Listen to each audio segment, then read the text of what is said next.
Hi, everyone. This is Royce from the Royce in the House YouTube channel, and this is our live podcast. We have a live podcast every Sunday night.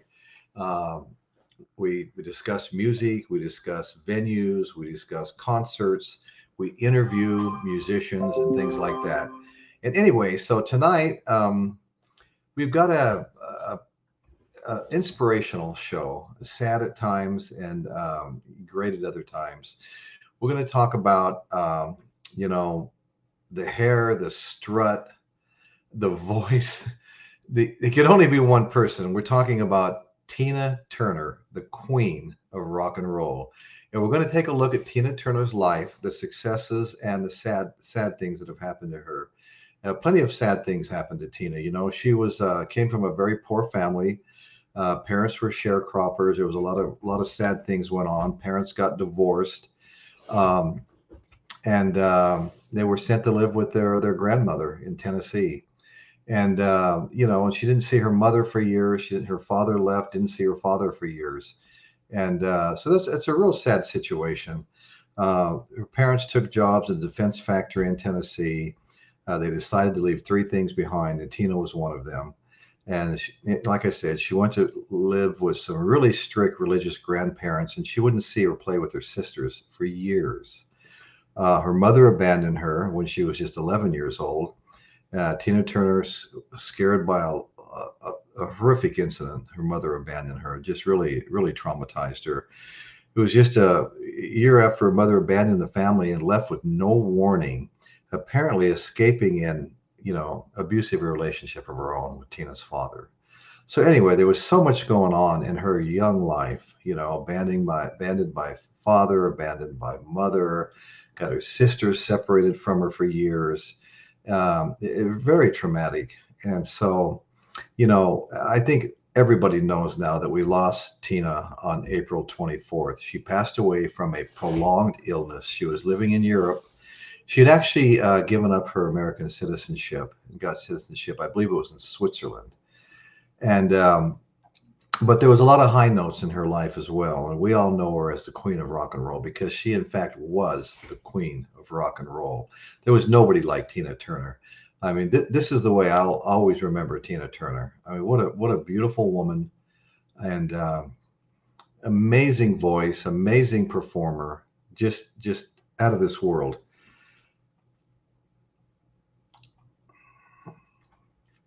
Okay, so Tina was growing up. She was a teenager. She'd been abandoned by eventually her father got remarried, and the kids weren't part of that deal either. So anyway, as things went on, okay, looks like we got a lot of people in the chat. Hey, Michael, are you joining us? Let me stick a post up here, my man.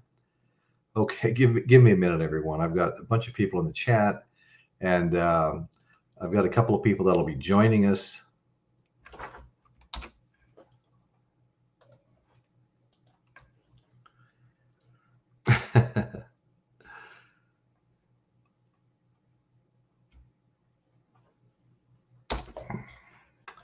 Okay, Michael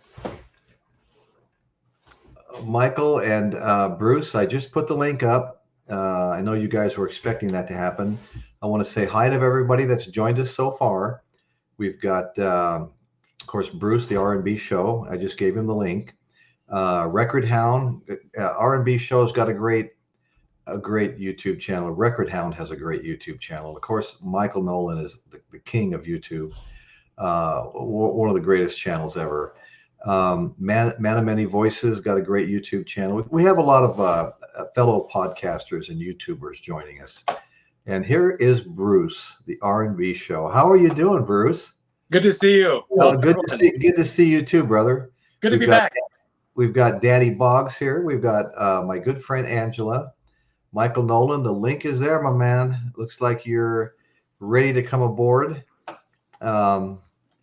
AZ Mick, brother, how you doing, man? Good to see you. Caitlin, hi, Caitlin. Caitlin's family. Go to Caitlin's channel too. Caitlin's got a great channel. It just gets better almost daily. It's just a really fun channel. She got a lot of stuff she shows there.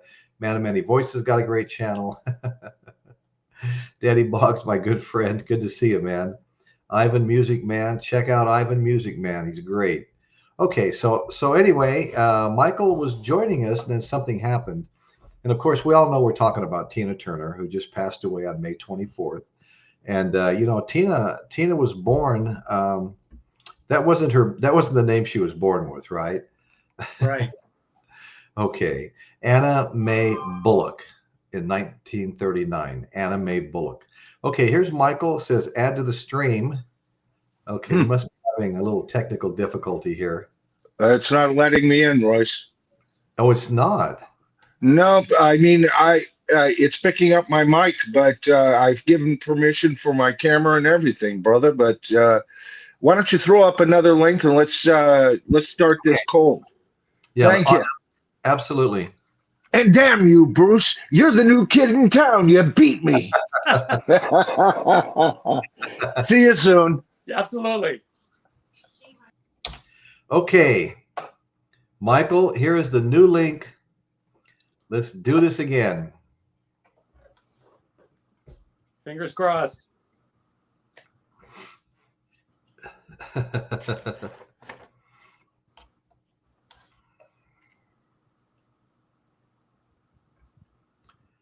Okay, where are we? Okay, so as I was saying, she was abandoned by her mother and separated from her sisters. Then later she was living with her father. Her father got remarried, and the kids weren't part of the deal. So she was abandoned by her father. And so anyway, the kids were left behind. Tina and her sisters were sent away to live with their grandmother in Brownsville, Tennessee. But here's where Tina kind of came into her own, okay? She finally had a boyfriend, a young man, fell in love with a young man named Harry Taylor. She was pretty excited. They were an item for a year. Tina said it was love at first sight. She was so excited about after kissing him that when she was so excited about kissing him that when the time came, she forgot to part her lips. And he tried to kiss her, and he pulled her back, and he goes, "You've never been kissed before, have you? You don't know how to kiss." And she didn't know how to kiss.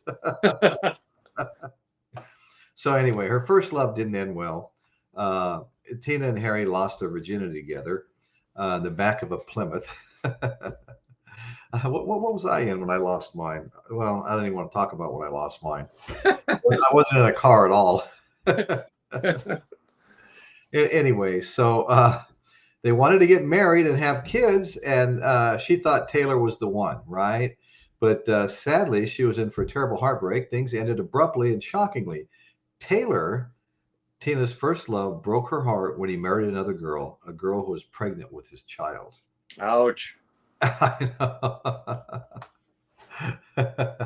Yeah, no, she had a tough time. Let's see what's going on here. Yeah, Michael must still be struggling, you know. Yeah, apparently. Yeah, that's right, Manny. So Michael's trying to restart here, and it can't be on my end because it hasn't been a problem with anybody else.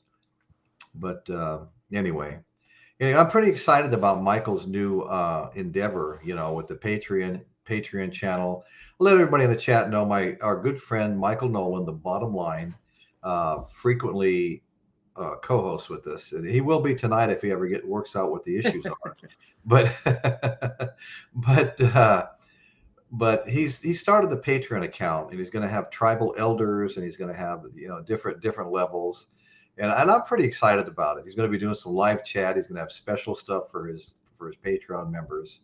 And anyway, can you imagine like Michael unhinged? I mean, we think we get Michael unhinged every week, but this is going to be a whole other level of unhinged for Michael. Yeah, that's hard to imagine. But he's so well suited for it. I know it's going to go great. I know it is. That's a whole show right there, Royce. What cars were you in and when? That is a whole show, Angela.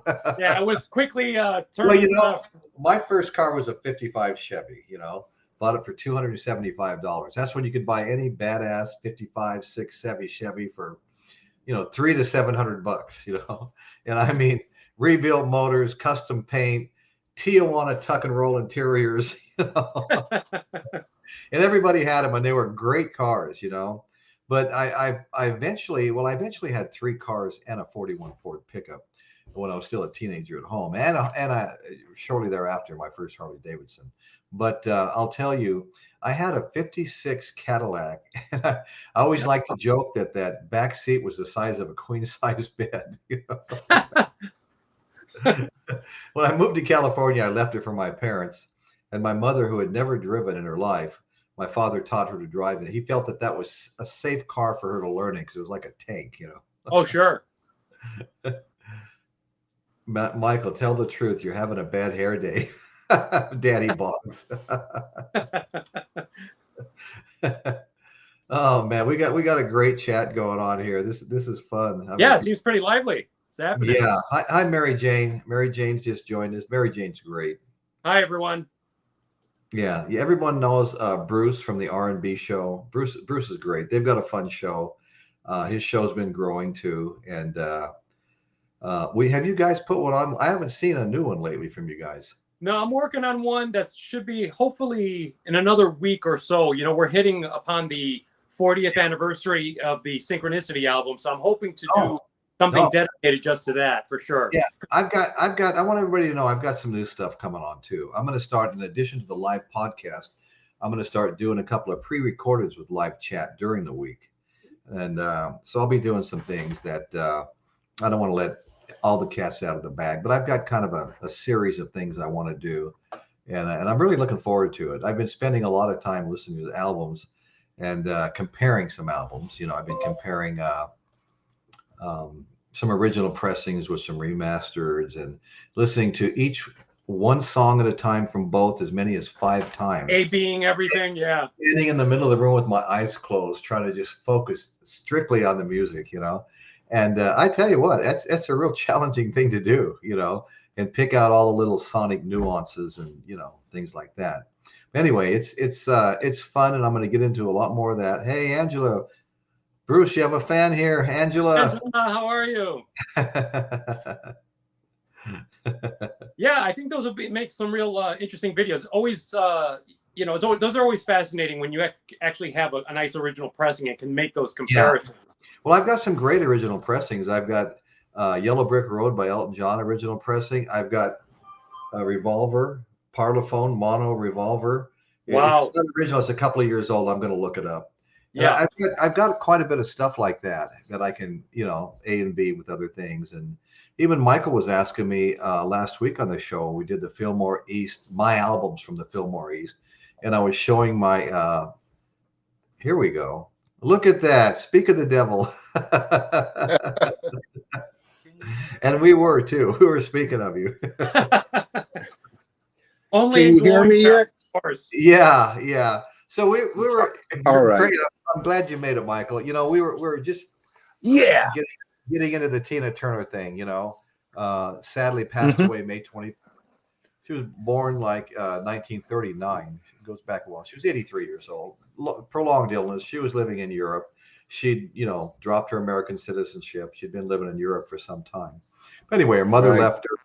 Mother left her. She was with her father for a while. He got remarried. The kids weren't part of the deal. He left her. They got sent to live with their strictly religious grandparents, you know. And so it was pretty tough growing up. But we were just talking about how things started to blossom for her. She got a boyfriend. She wanted to get married. Found out that he had another girlfriend, and she was pregnant with his child, so that didn't work out too well. So she had some real ups, and her childhood was tough. You know. Yeah, wasn't that first child a child of one of the band? Yeah, I think it was the maybe the saxophone player or something like that. Yeah, exactly. Yeah. So yeah, I announced him because he disappeared shortly after that. Amazing how that happened, huh? Right. Yeah. Right. If it had been my band, he would have disappeared. I guarantee you. Right. Yeah. Permanently. So anyway, she was cleaning houses for spending money and stuff like that. And she had unspeakable loss in her life, you know. I mean, in her mid-teens, she went through an unimaginable nightmare. Half-sister 11 and 2 cousins were in a car crash, and no one survived, you know. Then a surprise encounter changed her life. Now, I've read different versions of this. I read that she started going to the clubs when she was still a teenager, and Ike was playing. And it was a year later before she finally, got the nerve. She always fantasized about going up on Right. stage with him. She finally got the nerve to go up and just hit it out of the park in no time at all. She was a regular member of the band, and in a shorter time, she was the singer for the band. Well, you know what? She had asked. She was enamored with Ike. Right.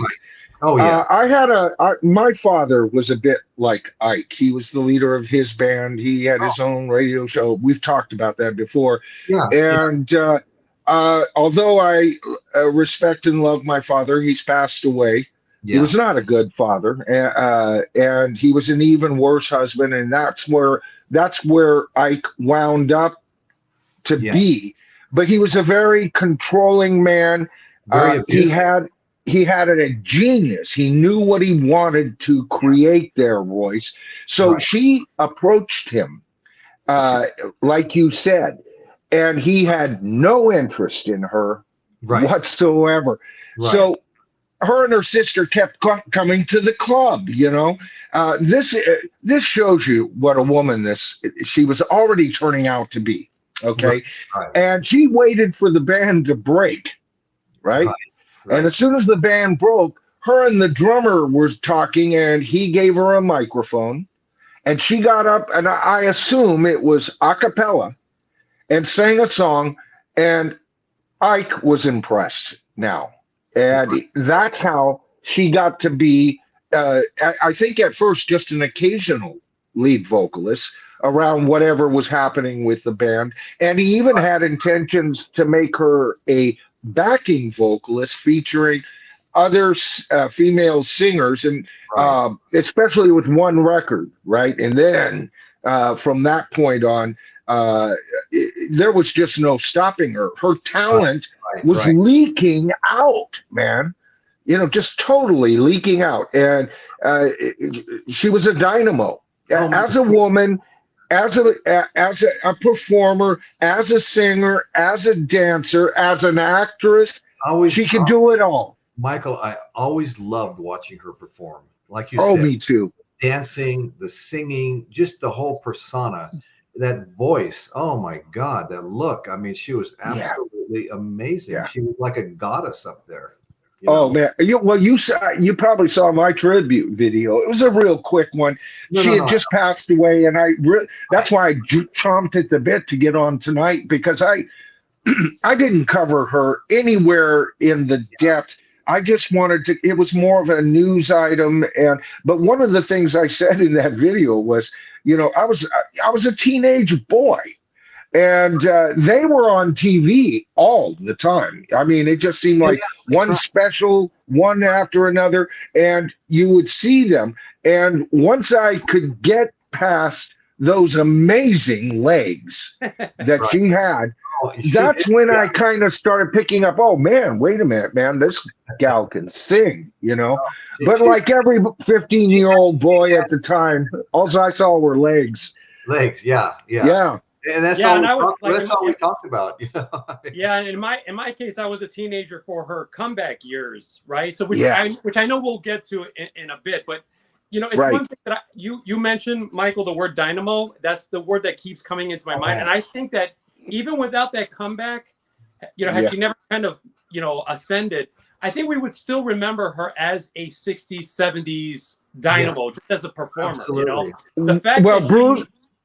Go ahead. The fact that she had that comeback, it just ascended her to like legendary status. With as we said, the queen undoubtedly of rock and roll for sure. Right, and don't forget, around by 75, the Ike and Tina Turner review was going to dust, right?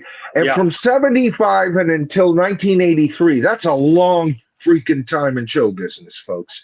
Oh yeah.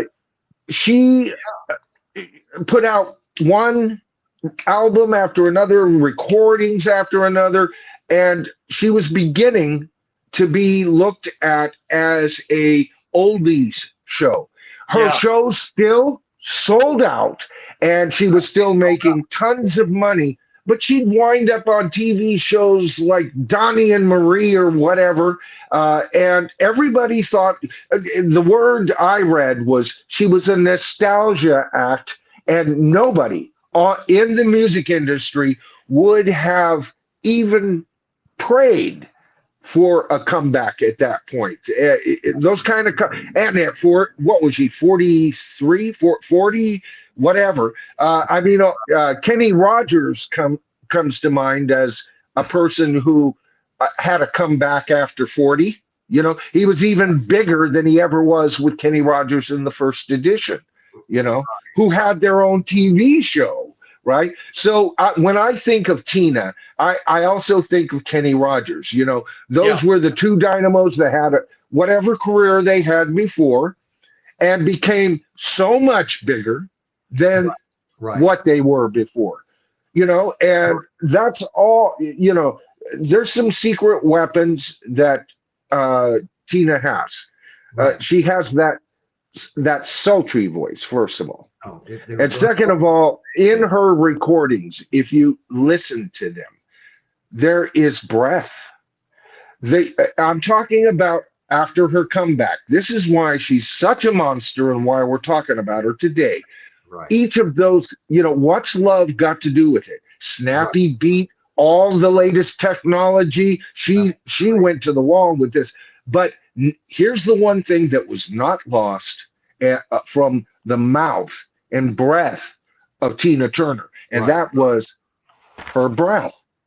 All those recordings, listen to Thunderdome, listen to all of them. There's such breathing in the song. She allows the instruments to, you know, to go down, and that built anticipation. I was even a bigger fan of her in the 80s. Well, no, I was a fan from day one. I mean, she was just me too. Amazing. I mean, I think the first performance, I probably just sat there and I couldn't even speak. I sat there with my mouth open, like I can't even believe what I'm saying. I mean, how often do you do that? You know, not very often. You know, but she would. Her ego was such that she would choose dancers that often were, as far as prettiness, were prettier than her, and you still couldn't take your damn eyes off of her, man. For some reason, she had a bad body image. You know, she never saw herself as beautiful, and the rest of us, you know, the rest of us were going, you know, I mean, what, you know, but you know, that's kind of like John Lennon. He didn't think he had a good voice, and the rest of us, you know, the rest of us, I could, you know, me, I've got a list of the greatest vocalists of the 20th century, and Sinatra's on that list. Robert Plant is on that list, and so is Lennon and McCartney. You know, but Lennon didn't think he was all that. He was always trying to disguise his voice in Beatle recordings and even after. And all we heard was gold. And that's all we heard with Tina, too. Yeah, and as we've learned, too, like artists themselves are not always the most reliable judges of their own brilliance or character or talent, you know, so. Going both ways, Bruce, you know. The ego of some of these guys who think they're more talented than they are. Axl Rose, you know. Well, you know, what was it? Kings of Rhythm was Ike's band initially. Yeah. She finally, after about a year of going in there and watching them, she snuck up and grabbed the microphone and just belted it out. And they asked her to come to a show with them, and she just she hit it out of the park. I mean, she stole the show. I mean, she did such a fantastic job. And after that, she became a part of the band. And at some point they changed the name to Ike and Tina the Ike and Tina Turner Review, I think it was called, right? Yeah. Yep. Yeah. Right. Okay. So her first performance brought the house down. Okay. She sang a blues ballad by B.B. King, and that one moment changed everything. The performance blew Ike Turner away, and he asked her to sing some more. She took over the show, sang with the band all night, and afterward, Ike invited her to become a singer in the band. Ike's king now had a queen.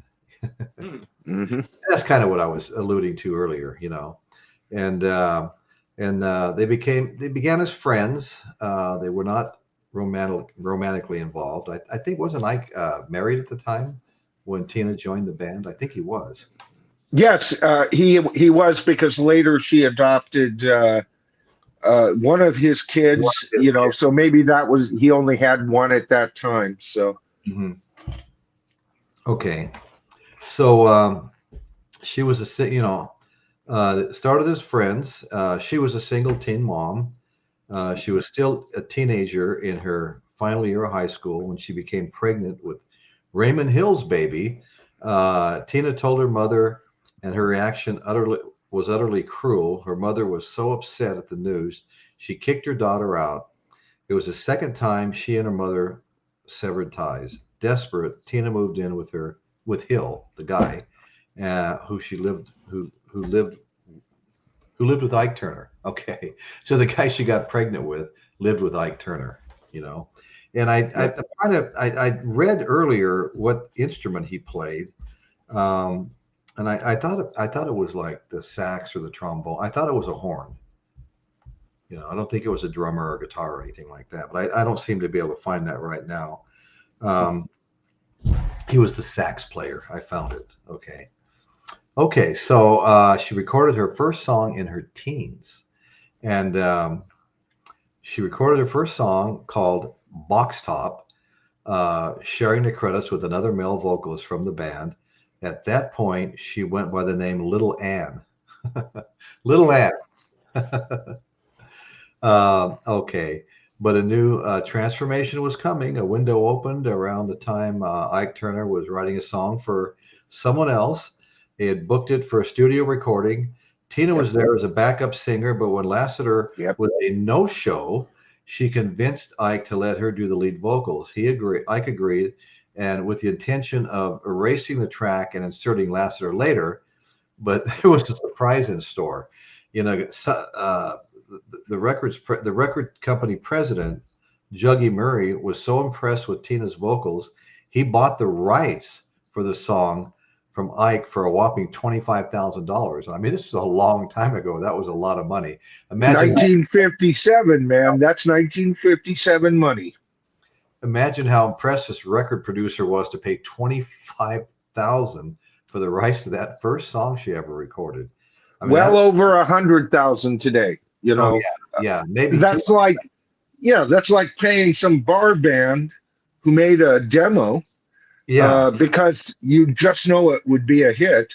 They don't know what they have, and you offer them over 100 grand. You know, who wouldn't jump at that? So, and you know what? Ike was a businessman.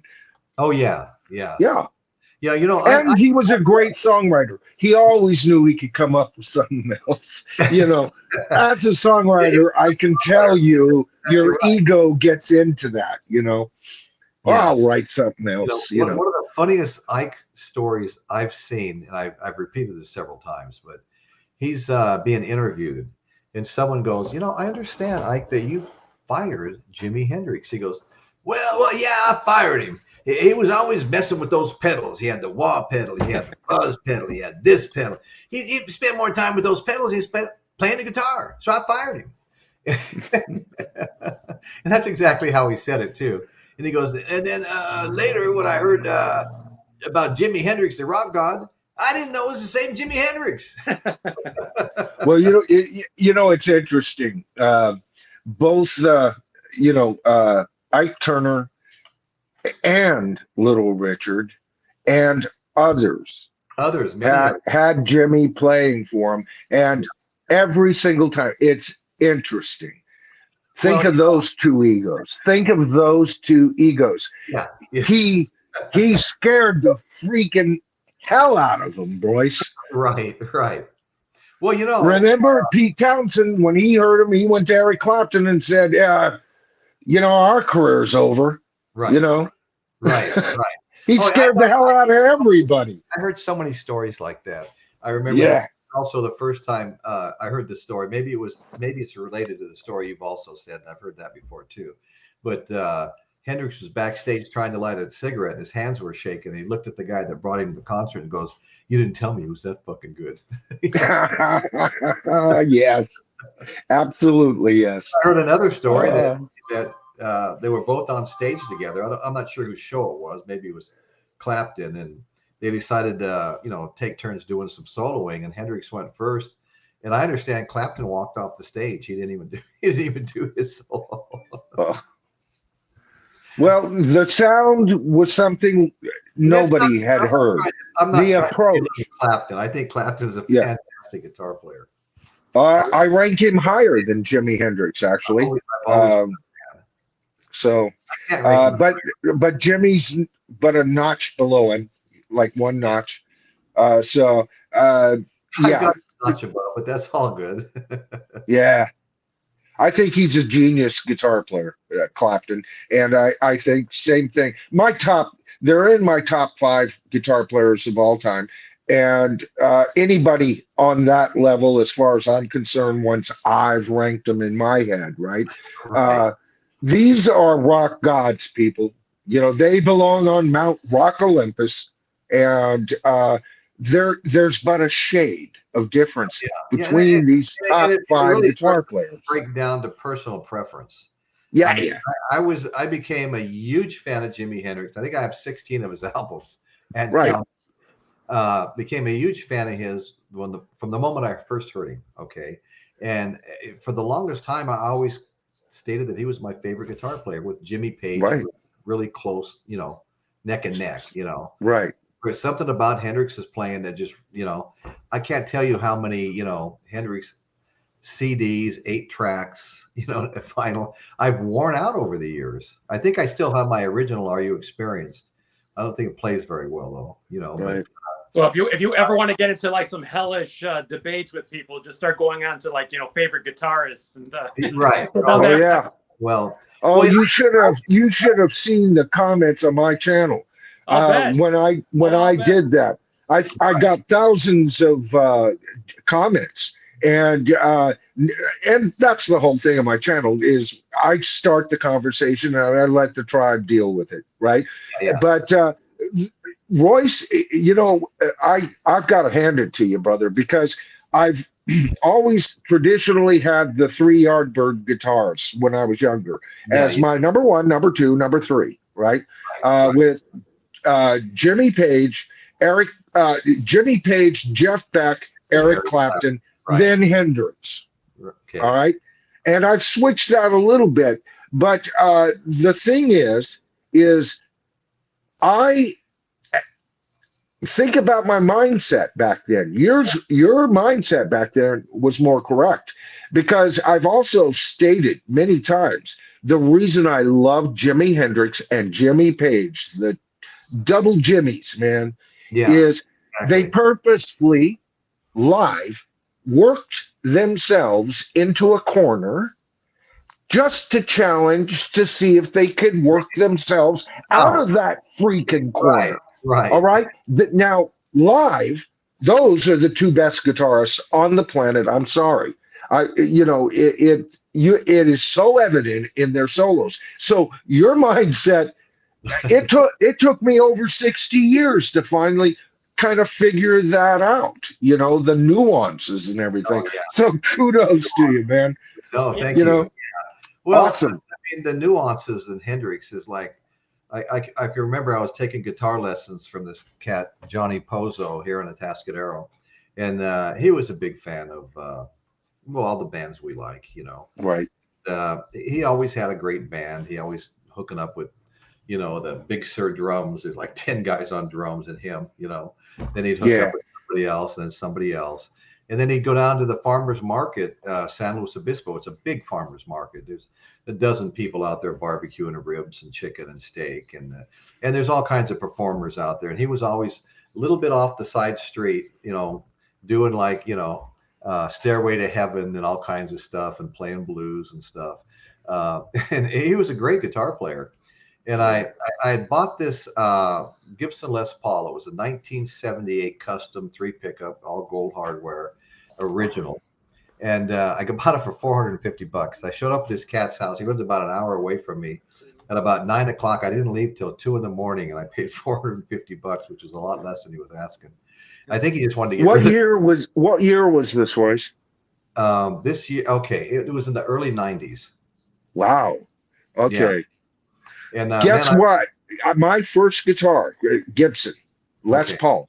I got a 58 previous Oh for man, $400.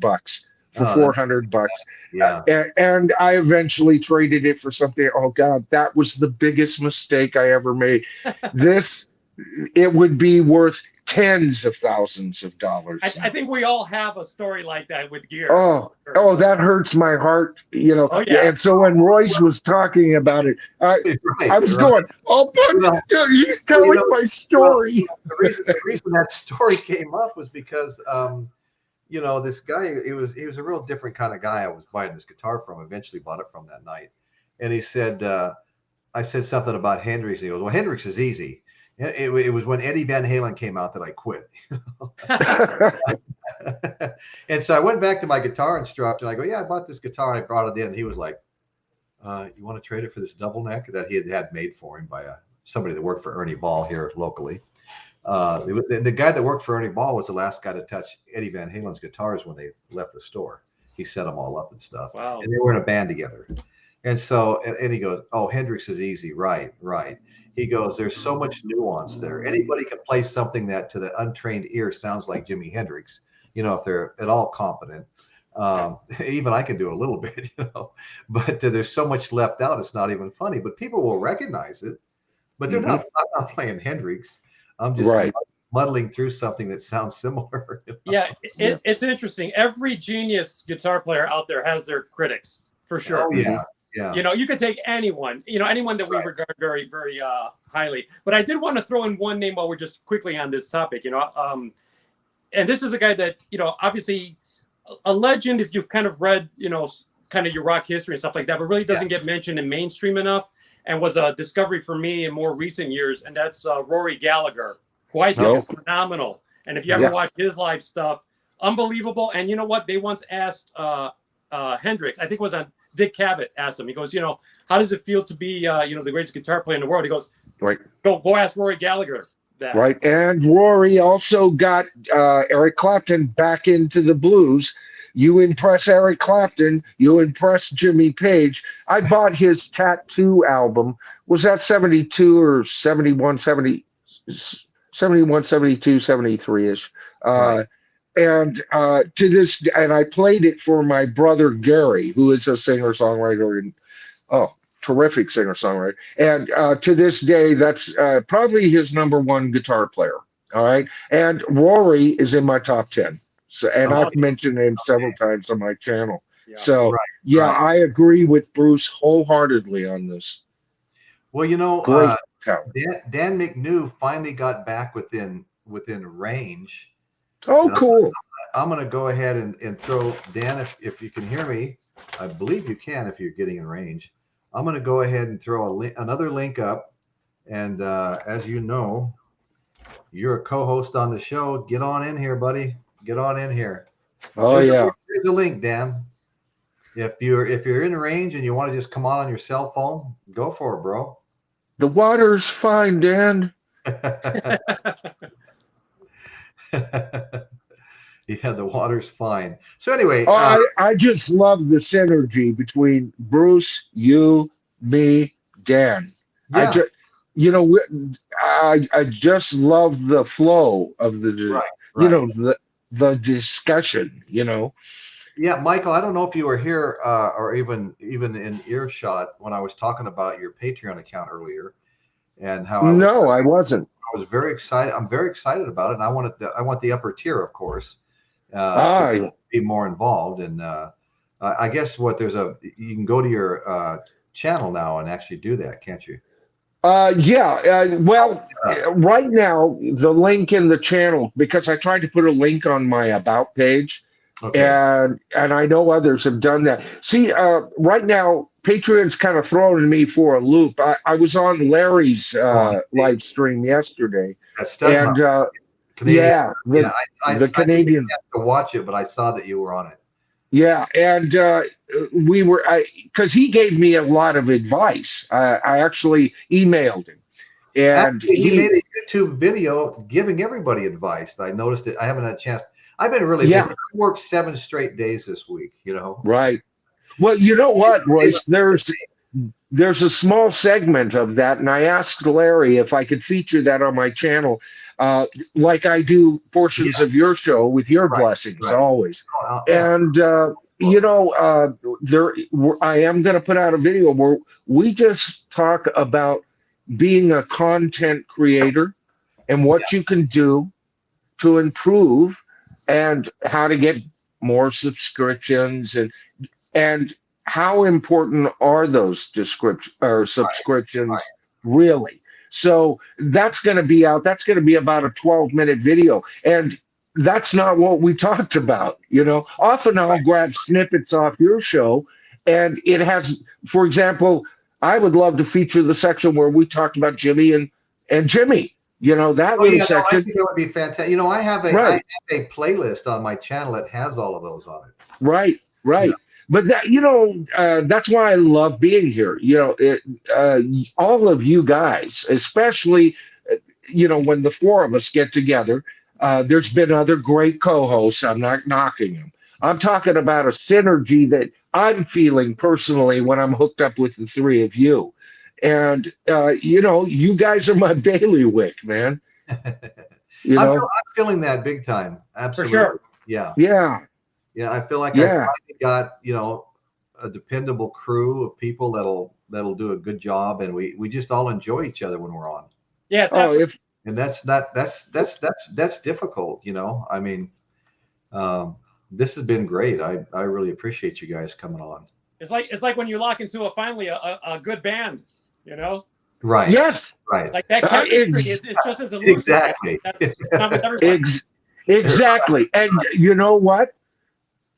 Like the ultimate band, you can't. And this is not to imply anybody on this panel is Ringo, but the four of us, it's not quite the same if one of us is missing. It may say, I mean, we've had a great show tonight, I think, personally. Oh yeah. But, Yeah. it would have gotten an A plus if Dan had been here up until this point. For Yeah, sure. I think he's believe it. I think he's actually trying right now. Good, good. He said he had Awesome. just gotten into cell phone range when I sent out the link. Anyway, we got record hounds is here. Yep. Dave, pickup artist, showed up. Thank you, Dave. Dave's Hey, got a Dave. great show. Pickup artist, go check him out. Same with record hound. Check them all out. They're good shows. Something to do. Go watch their shows. Subscribe to them. You won't regret it. Of course, the same with Michael here and Bruce, the R&B show. Daddy Bog, Daddy Boggs. brother. Yeah, Daddy Boggs, man. I always like, Daddy Boggs is like, Caitlin and Dan and Jeff and so many others. We all go back to that show I always mention that we were all in before. And Daddy Boggs was there, and Daddy Boggs was a fierce competitor on the vinyl competition. He won multiple shows in a row. And Daddy, Wow. if you ever want to know anything about the Beach Boys, Daddy Boggs Yep. is a historian when it comes to the Beach Boys and a lot of the other bands of that era as well. And he knows Right. I was gonna say he knows other acts and everything, but Yeah. he's as big a Beach Boy fan as I am a Beatle fan. So Right. right. And I mean, I can tell tales for hours on the Beatles, and Daddy Bog is exactly the same way with the Beach Boys. Matter of fact, I love it when he starts talking because his knowledge of Brian Wilson and company is far beyond mine. Beyond anything you could dream of. It's really funny talking about the Beatles and the Beach Boys right now because me coming from Henderson, Nevada, we were Beatles fans. The British invasion in that era. I'd come to California where all my cousins lived. That's where my father's family had settled when they sold the little 40-acre dry farm in Texas. They settled in Delano, which was a farming community, and they were all Beach Boys fans. So I was a Beatles fan. They were Beach Boy fans. And in particular, me and my cousin Johnny would argue for hours over who was the best. And we'd take turns naming hit songs. And finally, Right. we'd wind up in kind of a draw at some point. That's great. That just happened over and over again. It's not like I didn't love the Beach Boys. Oh, my God. When I first started hearing those guys, Ronnie Workman from across the street, about 5 years older than me, he was in a car. They all had the plaques in the back window. They all had their custom 55, 6, 7 Chevys and older vintage cars. And man, whenever mom and dad were gone, that front door was wide open. The club was meeting, and the Beach Boys were blasting like top volume. You know. Well, you know, Royce, I was actually a Beach Boys fan before I was a Beatles fan. I just mentioned this on Larry's show. My first 2 albums that I remember, I got a third one, and I can't remember what it was. Okay. I got my first little box stereo that would go right next to my little twin bed, right? And I got 2 albums.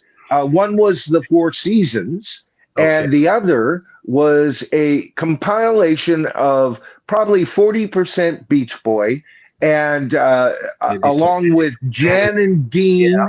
Yep. And Wipeout and that whole thing. So for a whole year, I was a major Beach Boys fan. You know, yeah, that surf music was great stuff. You know. Oh, Dick Dale be praised. And I tell you what, I don't. Yeah, Dick Dale, right? The king. No, there's another guitarist that has been overlooked. Yeah. Oh, I saw him live in concert at. Oh, I'm jealous. Slow Brew, which is just a bar. And upstairs they have a little stage, and the bar's downstage. And I was already a fan, and I hear Dick Dale's going to be a Slow Brew Friday night. I called up my son-in-law, and we went over there. And I swear to you, we went up there, and there was 25 people. You walk right up to the front of the stage, you stand there and watch him play. And his son was with him. His son was in the band at the time, and yes, you know, he had Dick Dale had colon cancer and stuff. You know. And, what year was this? Oh God, here we go again. I'm going to say it was in the 90s. It was in the 90s. Yeah. Okay. Or wait a minute. You know, it might have been around 2005 or 6 even. Yeah. Okay. But yeah, I mean, it doesn't seem like that long ago since he passed away. I'm not saying within the last couple of years, but he lived, you know, quite a while. Standing right up against the stage, and there's space between you for other people, and watching him play Miserlou, you know, I mean, I absolutely loved that song, you know. And, well, it's the fact he established a whole other subgenre within rock, and people who have done that get kudos from me every time. That's where I was going, subgenre. You know, we were talking last time, you mentioned how the Beatles started out as pop and became, you know, more rock. Right. Well, it's really hard to pigeonhole some of those surf bands. You know, I wouldn't call them. It was surf music. I mean, that was the genre. I don't know if you could call them. I mean, it was rock and roll. It was all of it's rock and roll. You know, there's variations, but I don't think I could call the Beach Boys pop. It was just so unique. That whole surf sound was so tied closely with tooling down 4th Street in your surf jalopy and picking up chicks and being true to your school. And when it gets too heavy, you just go to your room. Yeah, every that would right.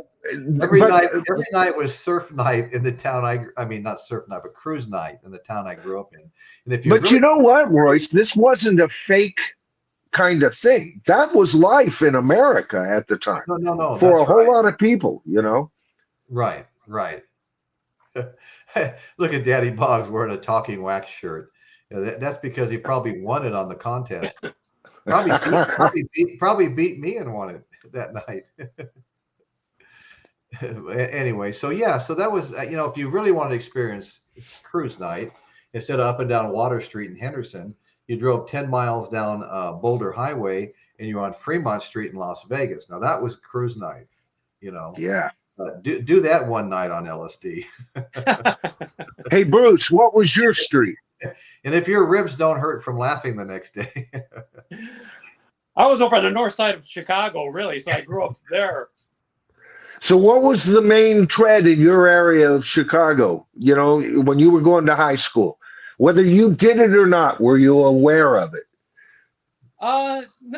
Not really. You know, I live by like we're kind of not too far from where Wrigley Field is. Right. That area there and stuff. But you know, I was a little bit too introverted, so I wasn't out about cruising and stuff. I think I would have been like a Brian Wilson type, kind of stuck in my room and just reading and listening to records and stuff like that. Wow.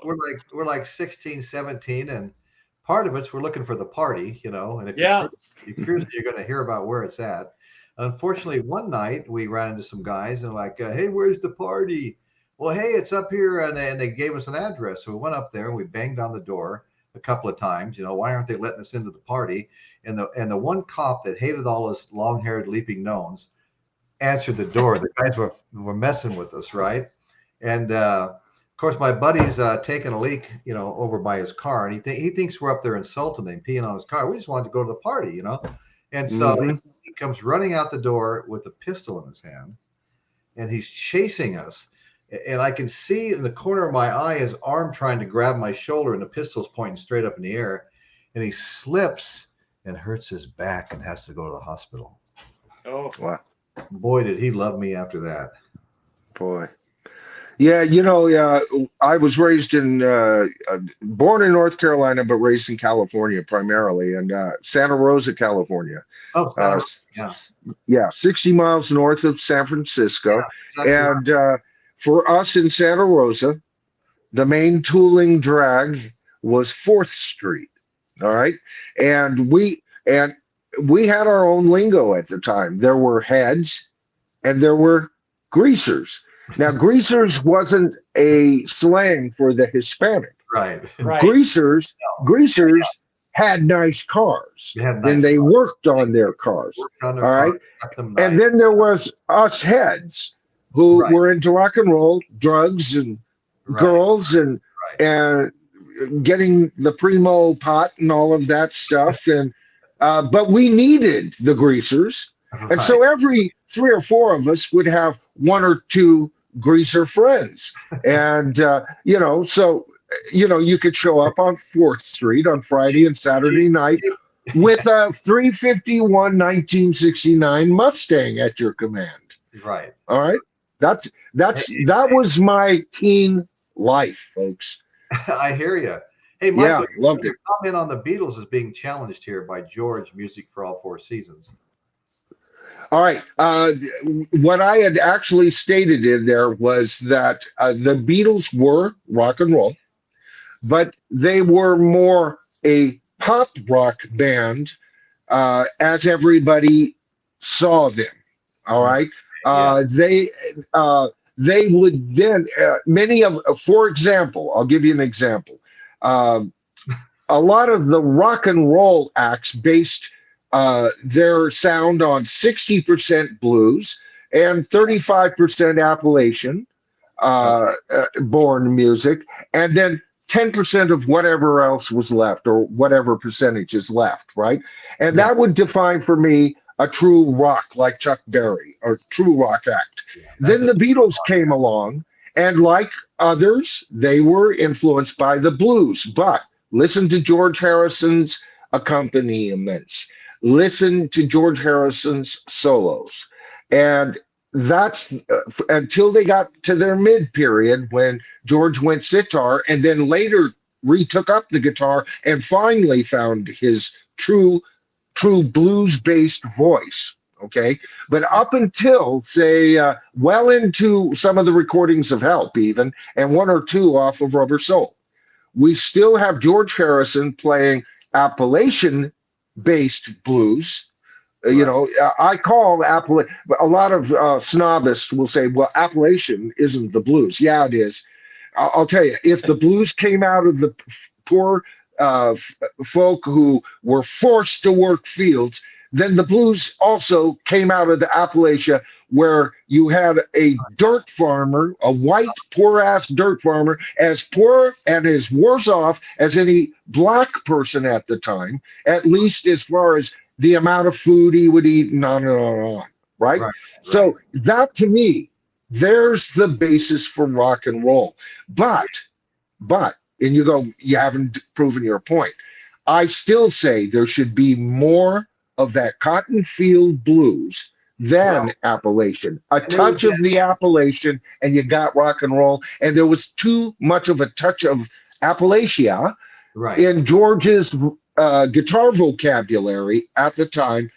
And if they had him playing like he was playing from mid-period on, I guarantee you those records right now would still be listened to instead of, they don't play Hard Day's Night Yeah. hardly anymore.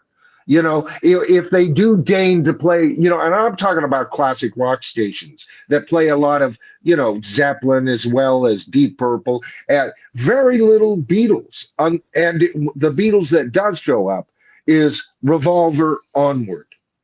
I think when we talk about pop too, pop I think was a more nebulous, more inclusive genre in the 60s than it is now. And even to this day, when I think about Beatles and listen to Beatles, I don't think of any genre or subgenre. I just think of them as a songwriting collective, and the arrangements served whatever direction they wanted to go in at any given time. So I don't see them bound by rock. I don't see them bound by pop or, progressive rock or whatever, you want to kind of label them. Ultimately, way above all of that, I think. Ultimately, neither do I, Bruce. All right, the whole picture, I agree 100% with you, brother. Yeah. In the fields where the slaves were working, they had this holler and response. Somebody would holler something out, somebody would respond, and that found its way into all of that early blues music and stuff. Holler, oh yes, it did. Call and respond, however you want to term it. Of course, saying it the way I actually read it over the years, but that worked its way in there, and I still read things about that, in modern songs and stuff. And I mean, it's interesting, that whole history of slavery and stuff. I mean, they used to bring the Irish over, and they were slaves too, and they would breed the Irish women with the African slaves because they felt like they might get a harder working slave out of that. Anyway, that's all. I don't even want to go there. So anyway, so let's where were we? We're talking about the one and only, the iconic Tina Turner. So what a amazing performer she was. She didn't own her own name, it was Ike's name, Turner, and she finally got it back. But he actually asked her later in life to go on tour with him one final time. And she had forgiven him for being abusive, but there was no way in hell she was going to go on tour with him. That period of her life was over with. So I thought that was kind of interesting too. And anyway, so. Well, and you know what? Tina was never one to really do a lot of looking back, even when she was with Ike. And at the beginning, neither was Ike. Right. All right. His problem was probably natural proclivities enhanced by insane amounts of cocaine. All right.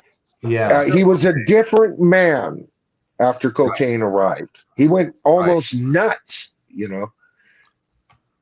So how did she become Ike and Tina? Well, it was a party in 1960 when Tina and Ike first became intimate. About the same time as A Fool in Love was released, another musician at the party was hitting on Tina. So he tried to escape. She took refuge in Ike's bedroom. Okay. It was then they became more than friends. I love that story. Imagine somebody being attracted to Tina Turner. Right. Oh. But anyway, okay, so they if I had been there that night, I think I probably would have tried to escape myself, knowing Ike was in the room. Professor George. George, music for all seasons, being called Professor George. Okay, 200 years ago, Beethoven was a pop musician 200 years ago. Wow. Yes, he was. Good call. Who brought that one up, Royce? I was reading it, but I didn't see who did. Many voices. Yeah. All right. Now, I agree 100%. we Yeah. have the most knowledgeable chat here. You know, these people are really, really good. They really know this. To Angela, me, Mozart is the first true pop artist. Okay, not that the others weren't popular and pop artists thusly, but I mean he right, composed pop and not his right. boring uh, uh, what is that opera crap. I don't care for that. No, Opera has never sold me at all, but it's his piano concertos, man. All right. Listen to the construction of those songs. I'm a complete fiend for it. But the first true rock sounding guy was Bach. Oh man, you wow. know, da da da da da da da da. That's rock and roll, buddy. That You is know, rock. that's rock and roll. That's heavy metal, man. Oh, that's heavy metal rock and roll. I agree. That's right. And you know what? That's why Richie Blackmore studied them and Yeah. and played Bach like riffs in the middle of blues based riff. A lot of people And study he's like my number 4 or 5 guitarist of all okay. time. Richie Blackmore, man. Yeah. Another great. Yeah. Yeah. Great. Yeah. But you're right about pop music, man, whatever's popular. And it goes all the way back to the tribe, you know, when there'd be 12 families looking, you know, living together, and one of them hollowed out a twig and blew through it. There was your first rock god. There was your first musical god, right? Hey, yo-yo, you break out twig now. We all sing along, you know? I mean, it's been that way since the beginning of man. Right. That's right. That's right. So let's see. Where were we here? Okay. Let me look at some of my stuff here. You guys go ahead while I check. Yeah, Tina and I get, finally converge, I guess, lack of a better word, and we're off to the races of that melodrama. Yeah, right. Well, okay. So the band now had a new name, Ike and Tina Review. They toured intensely across the U.S. With Tina taking the country by storm with her spectacular shows, obviously. Yeah. And with a group of backup singers, dancers called the Ikeettes. Yeah. Meanwhile, Ike was in the background leading the band. Well, I certainly knew how to brand things. That's for sure. Yeah, the Ikeettes. Yeah, and you know what? His name was as big, if not bigger, than Tina's at that time, right? I mean, Right. and it was his genius. Come on. I mean, that's like, it's almost like paramount to saying, oh, he shouldn't have done that because, he didn't know what he was doing. He knew what he was doing. Of course. No, he's a talented man. Yeah, You you know, know what? For all the bad talk against him too, I mean, we also have to give him credit in the sense that I think even beyond once they broke up, he would kind of remain like this frustrated artist and stuff. But he at least then, even though it didn't take a lot of genius to see that Tina was the star, he at least went with the flow of that, made her the feature, and kind of receded a little bit into the background and was like the behind the scenes right. away, Right. Well, Ike and Tina, it was a fight from day one. Tina told him she didn't want to tour so much, and she didn't want to do this and she didn't want to do that. And Ike took one of those wooden shoe stretchers that you stuff in your shoe when you're trying to stretch them, and smacked her in the head with it, And that was the first of many incidences like that. The guy just lost his temper, with her, and that happens between husbands and wives. But I don't get the part about hitting, abusing your wife or vice versa. I know women that abuse men, but I said it before, Royce. That's how I kind of judge the man. My father was very abusive to my mom, and so there is no excuse for the man. But we're talking musically tonight, and I do give the man his brilliance, but as a human being, he sank, at least at times in his life, for a significant period into the lowest depths of humanity, buddy. Yeah, yeah, yeah, exactly. I couldn't agree more. Ike was really getting heavily into substance abuse, and then he was diagnosed as being bipolar. At the time, it didn't help that Ike never hid his constant infidelity and strutted around publicly in the company of other women. Yeah. Oh God, that's amazing. It was all too much. It sent Tina hurtling off the edge. She tried to overdose on Valium in 1968. Tina survived, but the incident gave her clarity about the situation and her need to escape, just like her mother had from her abusive father. So and yeah. she was finding herself along this period of time in Right. her life.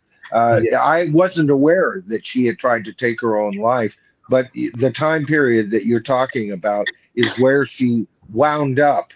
And Right. it sounds like through the lowest depths of her existence, finally, Tina. Right. Yeah. Amazing woman. She finally had enough. I mean, she probably put up with more than what a lot would have, maybe because of her childhood and all the abandonment. And she's finally married. She wants to stay married, make it work. But anyway, so fame and fortune and a Grammy. Okay. Ike and Tina Turner Review had their biggest hit in 1971 with the cover of Creedence Clearwater's, Proud Mary. And I love their version of that too. As much as I love Creedence, that would have to flip a coin on that between.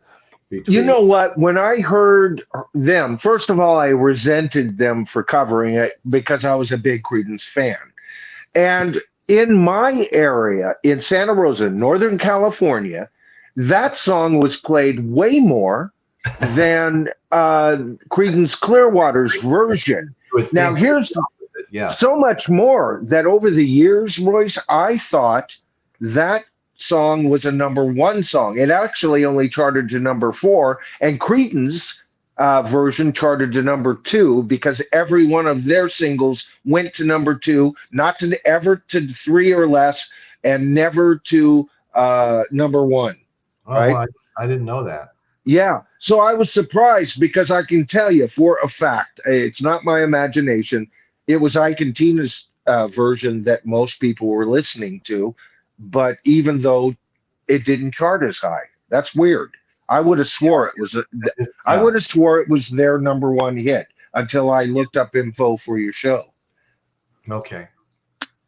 Yeah, that's one of those songs that has legs more than the chart position doesn't really matter so much anymore. Is the fact that now has become for many people the definitive version. And think about that, like you have someone in John Fogerty, one of the best songwriters of that era, and a hell of a performer, singer in his own right. So to be able to kind of make that song your own is another feather in her cap for sure. Yeah.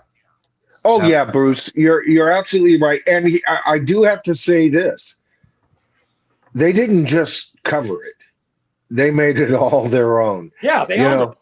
Yeah. And so I love both versions now. It was just, I was, what year did that come out? 70? Well, no, 71. Yeah, 71. All right.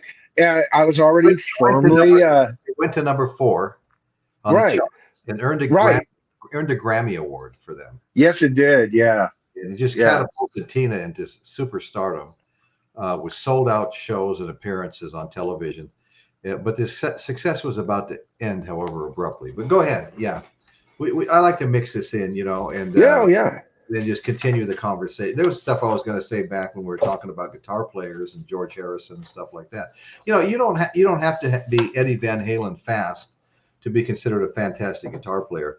There was something really special about George Harrison's guitar playing, And, I mean, I think he's probably the #1 underrated guitarist of all time. Yeah. Okay. Is he in my top 10? One of those guys who plays one note, you know what song he's going to play. That's how I call it. Impeccable tone, and also kind of like Ringo in that he knew how to beautifully service the song. Yeah. Right. I agree thoroughly, Bruce. Yeah. You know, him and Andy Summers come to mind every time when I think of underrated guitar players. All right. And so the fact he's not in my top 10, but he'd be in my top 20. And the guitarist that would be in the top 30 of my list would probably be those guitarist fans would be ripping and clawing at my channel. Yeah. Because George Harrison and Andy Summers is in my top 20. All right. So, and I have I'll do a video on it one day to explain my thoughts on it. But you see, compositional skills in guitar playing is a must for me. And both of them compositionally were very sound, even early George Harrison that I just criticized earlier. His more hillbilly oriented Chet Atkins kind of playing was impeccable. It was impeccable. He was clearly the best guitarist in the band for that time. But Paul was behind the scenes learning and learning and learning, and he caught up faster as a guitar player than George did. But George, George would get insulted and go lick his wounds and, not show up for the Sgt. Pepper sessions hardly at all, play tennis instead.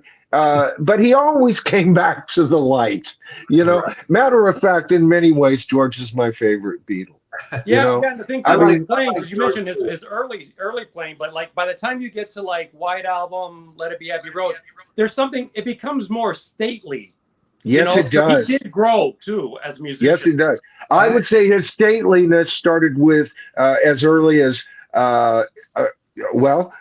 Even Help. Yeah. I was going to say Rubber Soul, but then I thought of You Don't Realize. That's a wonderful song. Yeah. Right. That's a wonderful song. Oh, right. Compositionally, and it was heavily featured in the film. It wouldn't have been, that he would have been given something John wrote for him, right? Yeah. But George was starting not to be denied. But then again, I'm a fan of Don't Bother Me. And according to George Harrison himself, that was a dreadful song he wrote. Right. And I disagree. Thank you, Daddy Boggs. Daddy Boggs is there's a Beach Boys show that I've gone on it several times. I've been on there when he was on there, and the guys are really cool. It's a fun show to watch. Cool. Is it still Beach Boys Talk? Yeah, it is. 8 p.m. Eastern time. Okay. Awesome. All right. Okay. Thanks, Daddy Boggs. Look forward to seeing you again soon. Bye, Daddy Boggs. When she finally divorced Ike after all that abuse, what made things even worse? It was hard enough to get a divorce, but what made things even worse is her mother sided with Ike. Oof. The guy that was abusing her daughter. Well, of course, the mom had abused her daughter too. Leaving her many times and not seeming to care. So, anyway, I'm not sure why she sided. It doesn't say why she sided with Ike, but she did. She sided with Ike. I thought that was kind of crazy. Family dynamics. What can you do? Yeah, what do you do? Yeah, family dynamics. That's exactly right. So, yeah. When Tina left, she had nothing, not even her name. She lived with her 4 boys and a personal assistant and used food stamps to survive. I mean, this is after hit songs and sold out concerts. She leaves with nothing. Okay. Yep. Well, somebody was in control of the money there, right? I mean, and that's not the worst part. At night, local thugs would shoot at her car and her home. It was terrifying. She would sleep in a closet and the assistant would sleep in the children's room. Wow. Yeah. I mean, talk about high highs and low lows. Now she's living in some ghetto and there's shooting going on every night. And I don't know how you go, from sold out concerts to something like that. It just kind of blows my mind, but it happens. It happened to her. I mean, the thing to remember from at this point tonight is this is Tina at her lowest. At her lowest. All right. Yeah. All right. We haven't even begun to show Tina Turner's highlights tonight. I know we got to pick up the pace. You know what I mean? Right, I She's so low here. This is like whatever happened to what's her name from The Shining, and you look her up on YouTube, and she's practically homeless, toothless, and they're Kelly Duvall. interviewing. Yeah, and she's mentally ill and everything, and Tina came about that close. There's a bit of mental illness when you decide to end your life. That's been my experience anyway, most of the time. All Yeah. right. I'm not talking about assisted suicide or anything, which Right. we'll talk about tonight, by the way. Yes, But I am talking about, yeah. right. But this is also, when her personal legend, I think, really, really starts to, take root because, again, like Royce mentioned, she kind of at this low point. But on top of all that he mentioned, she was also in massive debt, from having broken away from Ike, and she inherited a lot of debt from that as well. Yeah. So you have Good to point. imagine, She was in terms of really looking at the character, the personal character that she had, picture kind of that low ebb in the late 70s where here she is, she has to hustle for work. She's doing the cabaret circuit when here's someone who is definitely someone who belongs on the world stage. And she knows it. She knows she has that talent. She has that ambition to be an arena level performer up there with, Elton and Rod Stewart and the Stones. But, she's having to kind of slowly claw her way back. And I mean, just think of the strength of character it took to endure that period alone. And kudos to her for showing up on shows like Donnie and Marie. Hustling. She was hustling for her very career, and again, a mark of a truly great woman. Absolutely. Truly great performer. Yeah. Oh. So anyway, she she grew up with faith. She went to the Baptist church. They were all around her, but both at home and in her communities. So when did she become a Buddhist? Okay. It was in Los Angeles in 1973 during some of Tina's darkest days. A friend of hers introduced her to the Buddhist practice of chanting. She found clarity and wisdom to know her path. Tina chanted for up to 4 hours a day. And when things were bad in the 70s, she even met the 14th Dalai Lama in 2004. Well, she described herself as a Baptist Buddhist. Because her father was a minister in the Baptist religion, is what I read. So okay, she languished in musical obscurity after her divorce. She still toured, but audiences saw her as a throwback act.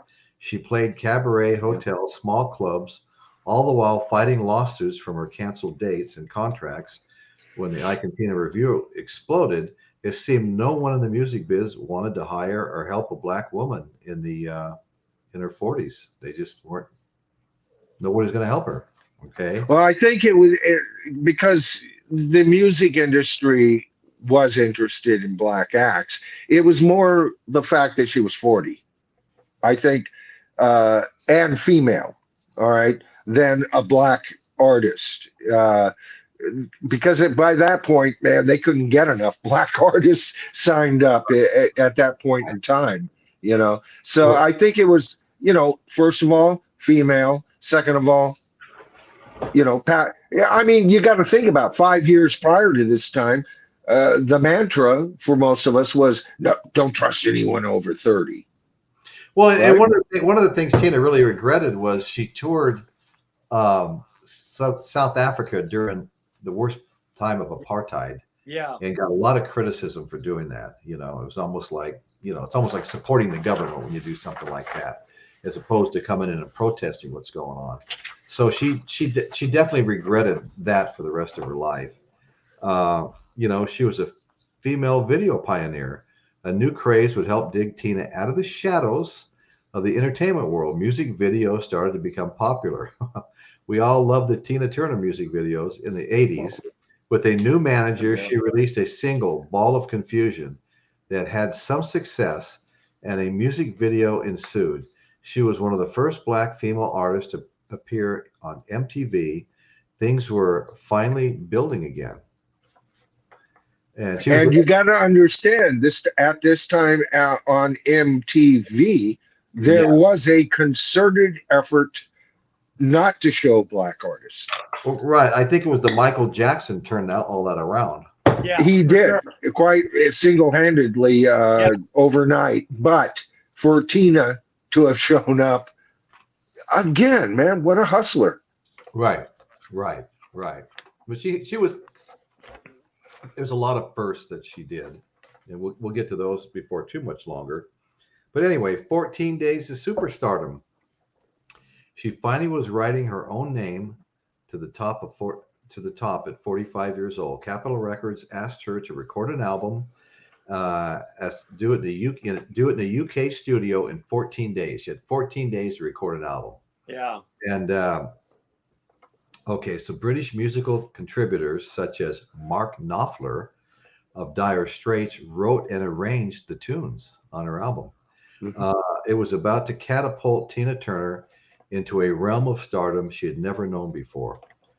All hail the Queen. All hail the Queen. The album Private Dancer made Tina Turner one of the biggest stars in the history of rock. It is one of the most inspiring stories in modern music. The album's title track, What's Love Got to Do with It, and at least 5 more singles rocked the charts worldwide. The album sold millions. She had battled her past and she had triumphed. You know what I was surprised about this time period in her? It was the fact that at the end of her life, to this very day, she only has one #1 hit. What's Love Got to Do with It? I would have thought, but those others must have charted.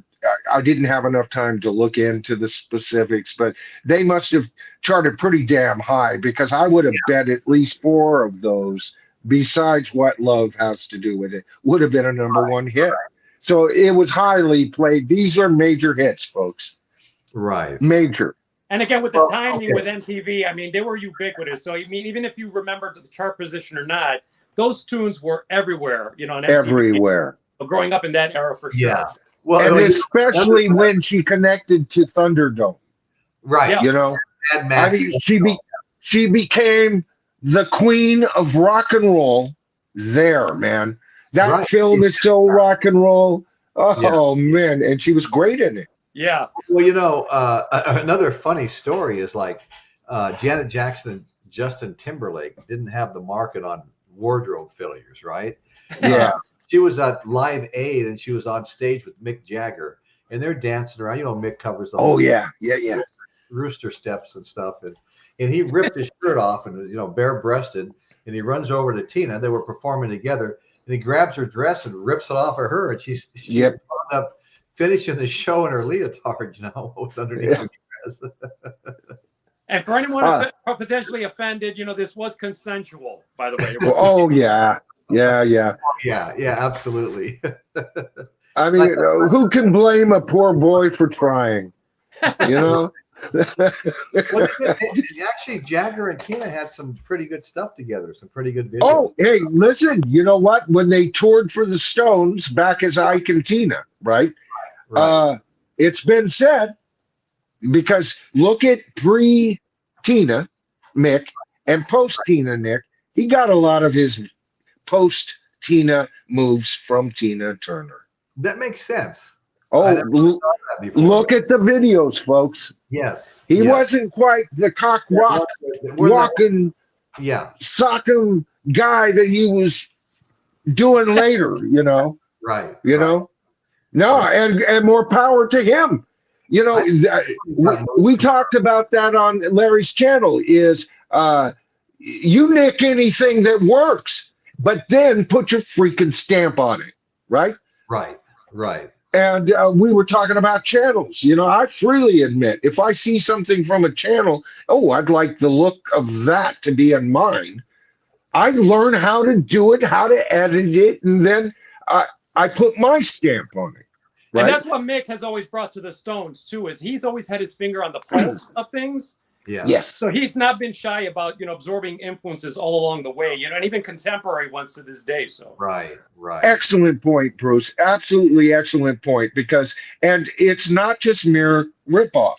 If you just rip something off, the listener, most of the times, there's been a few times that the listeners don't know what they're talking about, but most of the time they're going to see it as a direct ripoff, and it's not going to get much of a reaction. You Right. have to put your stamp on it.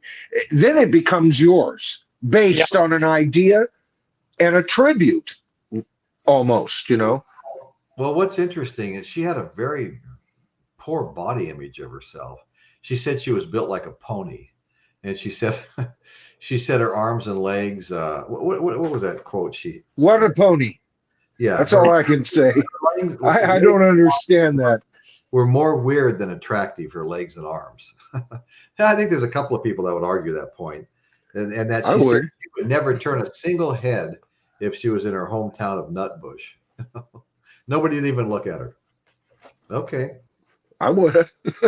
Yeah, but yet in some ways, what she did was she transcended what you would kind of think of as typical beauty, and because it's a charisma thing as well. It's the whole package kind of thing. So it's it's a shame that she Yeah, and if she was in a store and I was in a store and we were both of the same age of her at that time, Right. if she didn't snarl, I might not give a second look.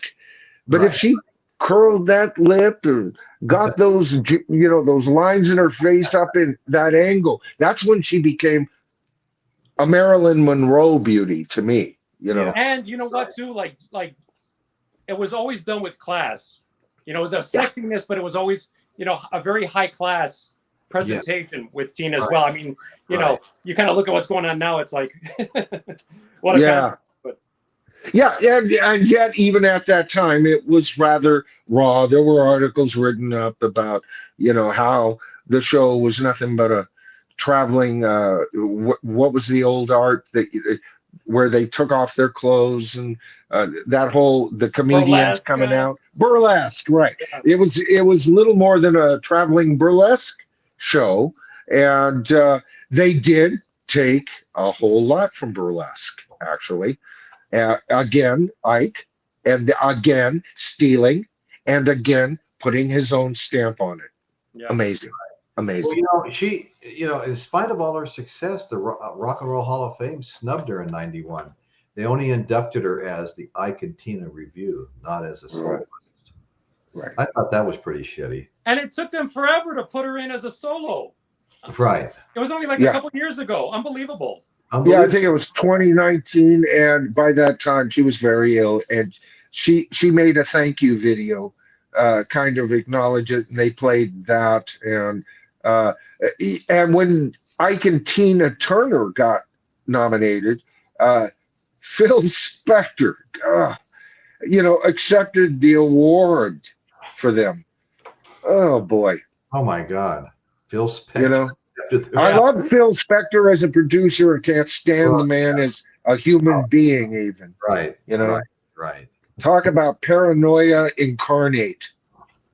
Right. Well, she flew to what was it, Heathrow Airport in England, and she was met at the airport.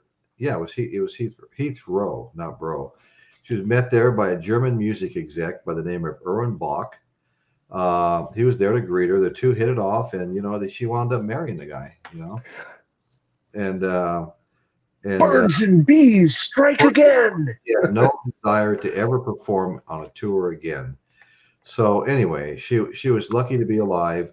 With Bach, Tina finally got her happily ever after, but a terrifying incident nearly took it all away. 3 weeks after her marriage to Bach, she suffered a serious stroke that left her without the ability to walk.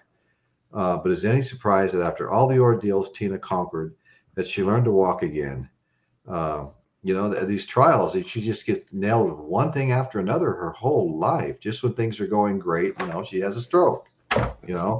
It's incredible life. I mean, it's incredible what she came back from to be become what she was.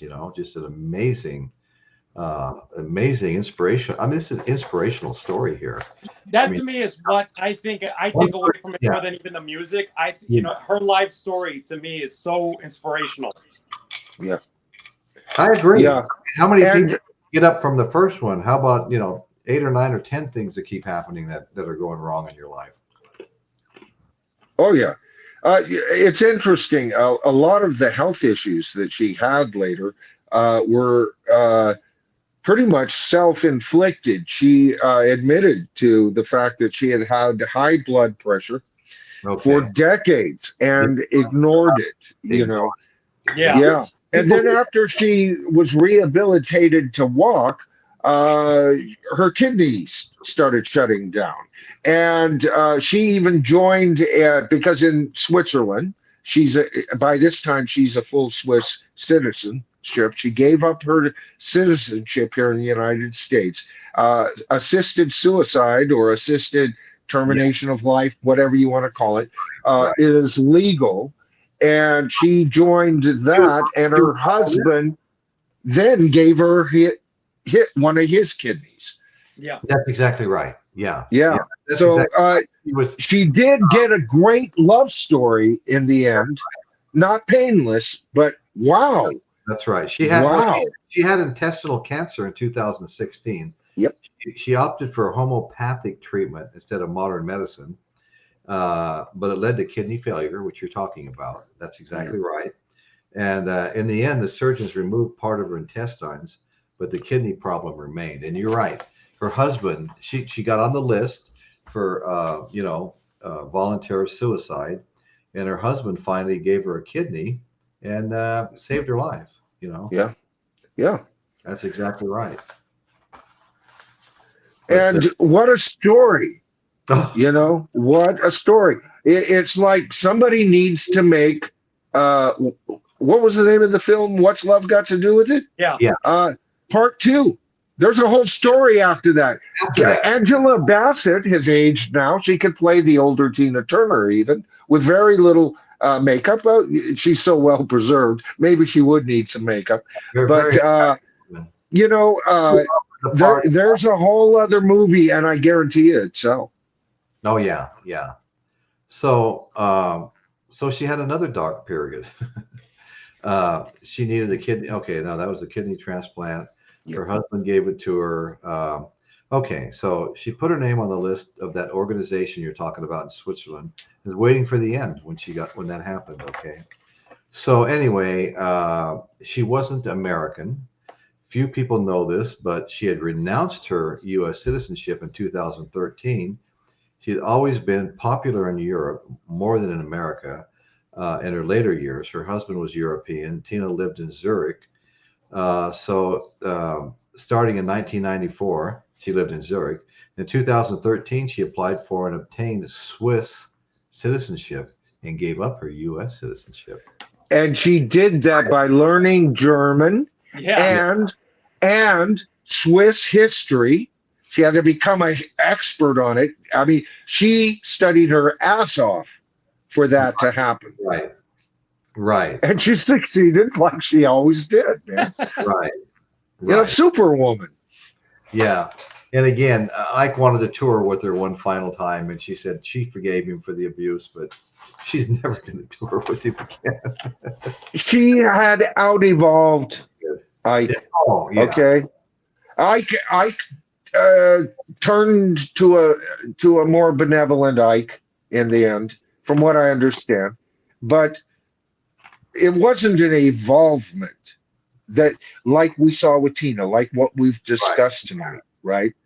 And I think that more than anything is like she probably said in her mind before trying to say something nice about it, but is why? Wow. You know, we're not on the same, and I'm not talking she's bigger than him or anything, but we're not on the same level as human beings. You know, I've outgrown you, Ike. Well, you know, another setback, what is it, 2014, her son Craig, from the saxophone player, took his own life. Yeah. Just as she was recovering from, you know, the intestinal thing, the kidney thing, just starting to feel better about life again, her oldest son, Craig, takes his own life. So it's just one thing after another. I mean, one step forward, you know, one step backwards. You know, it's just everything kind of in equal measure, you know. Yeah, equal measures, right? Things are going well. Brother, that sounds like my life. I don't know about you, but that sounds like a version of my life. You know, one step forward, two steps back, 1.5 steps forward, Well, quarter step back. I've experienced plenty of that in the construction industry, because Yeah. just when things are going well and I'm tooling around in my 56 Chevy Nomad, the 700-watt stereo system in it, and I've got 3 Harley Davidsons in my garage and a motorhome parked outside.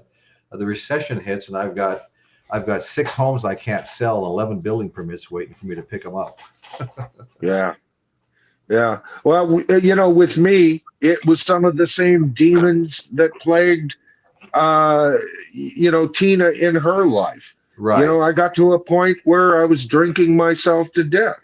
I had to quit that. Then I had to recover. Right. Then I decided to go back to college at 34 years old, you know. So there I had to recover, right? I started studying the martial arts at 35 years old. And there was another stutter. You know, some of these steps were good and some of them were bad, but I always learned from them. And that's the only way you can do it in life, bro. Right. Right. Well, so anyway, she passed away, you know, the 24th of this month it was actually a long illness. You know, she hadn't been well in a long time. And anyway, I always feel bad when something like that happens, especially to somebody so iconic, because we're all getting older, and you know, tomorrow is not promised to any of us. We all know that. And I mean, a day doesn't go by, it seems like, well, I shouldn't say a day, maybe a month, that somebody I know, or at least somebody close to them, doesn't come down with something very, very serious, you know, that could be the beginning of the end. And you just never know. And well, that's probably truer for you and me than, say, Bruce. Although Bruce is old enough to start experiencing that. Yeah. Oh, sure. I'm talking about your friends too, that you're kind of at that, you're starting to get at that stage where you're seeing that, and you're seeing get hit with illnesses and loss and all those kinds of things. For sure. Yeah. Hi, Bill K. Sorry, Bill. We got carried away talking here. Anyway, Bill. Yeah, Bill, my buddy Bill. Bill's a good guy. Anyway, so yeah, I mean, I never, ever thought about my mortality. Not when I was racing across the country on a Harley Davidson. Not when I was out surfing in shark-infested Australian waters, you know, or being having my car searched by federales in Mexico on my way down there to go camp out and go surfing in northern Baja. You know, you pull up at these checkpoints, and these guys about 5 foot tall walk over with machine guns around their, you know, slung around their shoulder, and they start, you know, looking at your car and asking you questions. And if your wife's got some kind of medication, they want to know what the hell it is. And you're wondering if you're going to get through that checkpoint, get down to that surf spot. You know,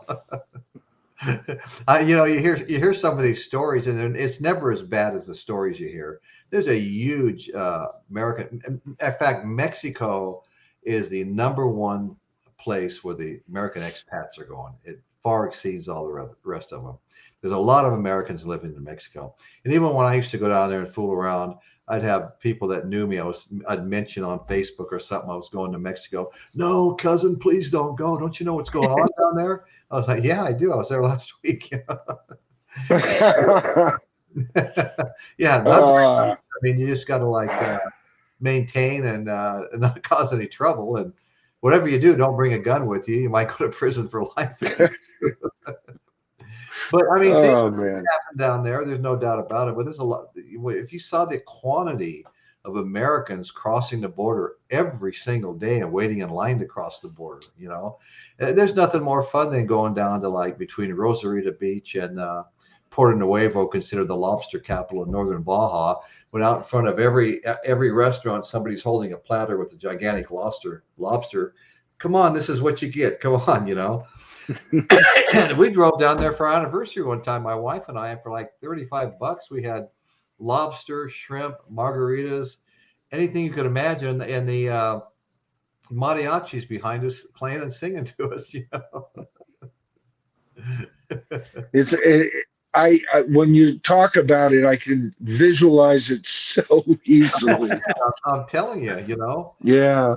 down there, these places that are just like things that you never even imagined, you know. I mean, the people are living in maybe 4 little square walls, a block wall with a big water tank on top, you know, getting their water delivered. And it's not even potable water. They can shower it and stuff, but you can't drink it, you know. And you got to be careful what you drink when you're down there. But anyway, I've had some of the funnest times, and you know, even Ensenada's become a nice little city because the cruise ships stop there. So I mean, it's like the streets are practically paved with gold now, you know, for all the tourists that are coming in there. And they also have a big wine industry and things like that. And there's nothing more fun than going to the fish market in Ensenada. You go there and you turn a corner, and here's like bin after bin of, like, you know, blue marlin and all kinds of this fish there. And then you get around the corner and there's fish tacos for 70 cents, you know. You just fill up on fish tacos. All the condiments are out. You just gotta make them yourself, so to speak. And then you're making me hungry over here. I know, me too. We get to Cuatro Casas, 2.5 hours below Ensenada, and they're down there. They're actually the fishermen, the local fishermen, drive into your camp and try to sell you lobster. And I've got pictures of me holding gigantic lobsters that I bought for $4 and $5, and it's like, oh wow, like the surfer's recipe is you take a whole lobster tail, dip it in butter, lay it on a corn tortilla, pour salsa on it, and wash it down with Mexican beer. And that would be like breakfast, lunch, and dinner. You know? Sounds good to me, man. Same. Yeah, no, it was good. Yeah, I need to do that again. I haven't been down there in a long time. I could live on Mexican food. Oh yeah, yeah. You know, I really could. You're in these little towns, and you drive into the little town. There's 2 or 3 of them close there, and maybe it's Sunday and people are getting out of church and everybody's all dressed up. The women are all wearing dresses. The guys all have suits on. The kids are all dressed up. And out on the street are these vendors making these like 70 and 80 cent tacos for you, you know. And you know, the Corona's like $1 a bottle, you know, and they reuse the bottles. You take the bottles back and you get money back, or you trade it in for more beer, you know. Oh man, you know what? I made so much money as a kid going to the high school and picking up discarded bottles and trading them in for 3 cents. Right. You'd get 3 cents each. But you know what? If you were hustling, you'd make a little money. Oh, I every time I did it, I do it. I had several schools. I had a whole route. I was 10 years old. I also worked at a golf driving range, and I got 10 cents a bucket for going back out and getting them. It's before the time they had the machines to regroup them, you know? Right. And by doing all of that, Royce, I actually managed to buy my very first action figure, not a doll, Major Matt West, or no, not Major. No, it wasn't that. It was Johnny West. West. Okay. Yeah. And he came with, you know, removable boots and a vest and everything. And you could go buy a horse for him and everything. Well, that was an expensive toy. And like I said, we were raised dirt poor. And I got that toy. I worked for 2 months to get that toy. Oh, yeah. Yeah, we had all kinds of little scams, you know, when we were kids, you know. Oh, yeah, you had to. I don't care whether it was putting a dime in the newspaper stand, opening up and taking out 20 papers and going bang on. I actually worked for the Press Democrat, not only as a paper boy, but I would sell papers in the hotels to the old men, you know, sitting in the lobby, and you know, 10 cents a paper, and I'd make 4 cents on each paper. Yeah. I had a paper route when I was 13 years old, and at 14 you could get a motorcycle legally, a motorcycle license in Nevada. So at 14? Yeah. Wow. Up to a certain horsepower, but it was you know, 65 miles an hour. You'd go on the freeway to Vegas and stuff, or out to Lake Mead, all over the place, all over the desert, crazy places you never see again. But I mean, we had fun, and when I got the motorcycle, I could handle a bigger route. I wound up having the largest Henderson Home News route Tuesday and Thursday mornings, and then I took on the worst Review Journal daily route in Victory Village, where so many of us got our start, named after victory in World War II, because they were army barracks that we were all living in. And so I had this big route in a really bad neighborhood that nobody could collect money in. And I beat on those doors every damn night. I collected every penny they'd owed for months to everybody. and the manager gave me so many extra papers. Here, look at, please take the second half of that route. We'll give you an extra 25 papers. You can sell them to whoever you want. I won trips to Disneyland and everything else off of that horrible route that nobody wanted. Well, you know, I've said it before, Royce. You're a brother from another mother, because you and I, God, everything you're talking about, you and I could go on for days on this stuff, you know. We could. Oh my God, I love it. Wow. And those were the days my mother would come back from the casinos where she worked at night, and she'd have a purse full of silver dollars that were worth $1 each at the time. You know? Oh yeah. Yeah, we would have hundreds, maybe even 1,000 at a time in our house that she'd bring home from work. Wow. And when she kept telling me she had something for me that she kept in the old pink suitcase. And whenever she left town, like to come visit us here in California, me or my sister down in Southern California, she'd take that pink suitcase across the street. And the latches were all broken. She had a belt tied around it because it was from my deceased sister. She had a set of pink suitcases and her initials were on them and stuff. So she wasn't going to give up that pink suitcase no matter what condition it was in.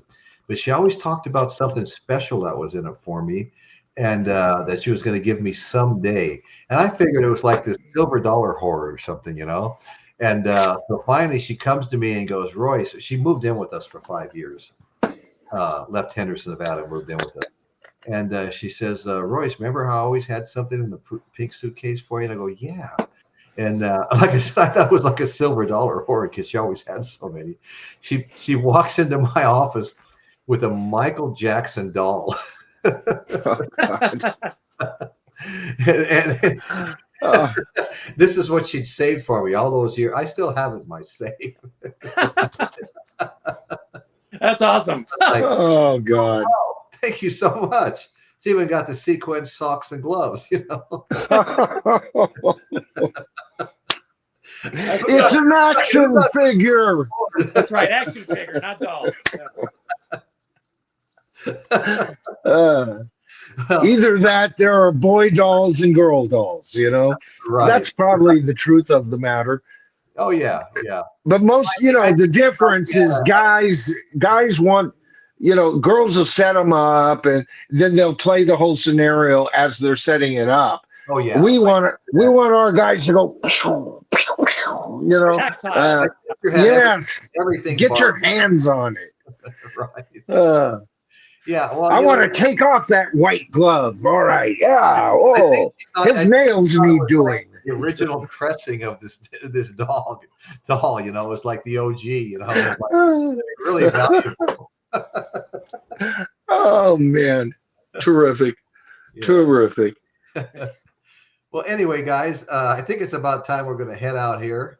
And thank you, Bruce and Michael. I really appreciate it. And everybody in the chat, man, you guys really make the show. You really do. Absolutely. And Royce, thanks for having me on. I'm sorry you couldn't connect, Dan. We missed you. Yeah. Bruce, totally. A pleasure as always. And Royce, thank you for having me on. I do appreciate it, brother. Oh, no. Yeah, I love having you guys on. And thank you, Royce, for sure. Thank you, everybody, once again. And that's what's happening in Royce's world today. Thank you so much.